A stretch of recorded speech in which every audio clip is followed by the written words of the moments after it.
નમસ્કાર, મારું નામ છે પાર્થકુમાર પિયુષભાઈ સોલંકી. હું વાલોડમાં શાળામાંથી આવ્યો છું. મારી કૃતિનું નામ છે ગણિતનો બગીચો. ગણિતના બગીચામાં સંખ્યા રેખા, પાયથાગોરસ પ્રમેય, આલેખ, રૈખિક જોડના ખૂણાઓ, અવયવ વૃક્ષ, વર્તુળના ભાગો, ખૂણાઓ વગેરે આકારો દર્શાવવામાં આવેલા છે. વગેરે આકારોનું મોડલ બનાવવામાં આવે છે. આનો હેતુ છે કે વિદ્યાર્થીઓ ગણિત વિષયમાં કઠિન સંકલ્પનાઓ સરળતાથી અને મનોરંજન સાથે શીખી શકે તે છે. આમાં સાધન સામગ્રીમાં ચાર્ટ પેપર, રંગીન કાગળ, ગુંદર, કાતર, વગેરેનો ઉપયોગ થયેલ છે. આ છે ખૂણાઓ, આ છે સરળકોણ. સરળકોણ 180 અંશનો હોય છે. આ છે લઘુકોણ. લઘુકોણ 90 અંશથી નાનો હોય છે. આ છે કાટકોણ. કાટકોણ 90 અંશનો હોય છે. આ છે ગુરુકોણ. ગુરુકોણ 90 અંશથી મોટો હોય છે અને 180 અંશ કરતાં નાનો હોય છે.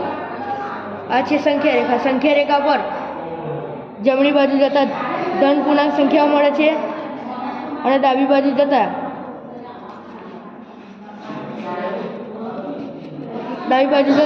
ઋણ પૂર્ણાંક સંખ્યાઓ મળે છે.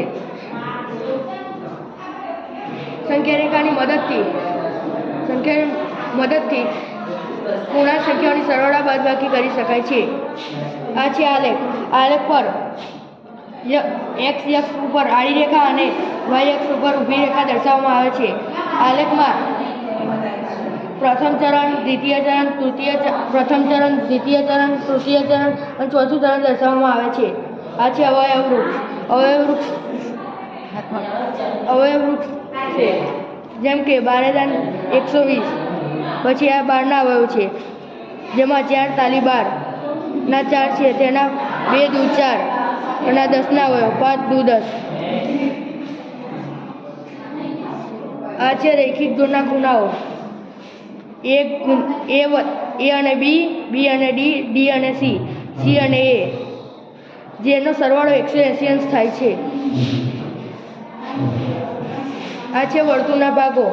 વ્યાસ, ત્રિજ્યા, કેન્દ્ર, પરિઘ વગેરે દર્શાવવામાં આવેલ છે. આ છે સમતા. સમતા સમીકરણનું સંતુલન જાળવવા માટે થાય છે. આ છે ગણિત વિષયના અલગ અલગ આકારો. લંબચોરસ, શંકુ, ચોરસ, જે ગણિત વિષયમાં આવતા સૂત્ર માટે કામ લાગે છે. નમસ્કાર, મારું નામ કૌશલ છે. હું શ્રી પ્રાથમિક કુમાર શાળા વાલોડમાંથી આવ્યો છું. આ છે ખૂણાઓનું માપન. માપવા માટેનું પેટી છે. અને તમે ઊંચું કરશો અહીં ખૂણો બને છે. આ થયો 160નો ખૂણો. જેમ જેમ તમે રબર ઊંચું કરશો એમ માપન વધતું જશે. આ છે ગણિતના સૂત્રો. તમે જે જવાબ સાચો હશે ત્યાં લાઈટ ચાલુ થશે અને બજેટ ચાલતી જશે.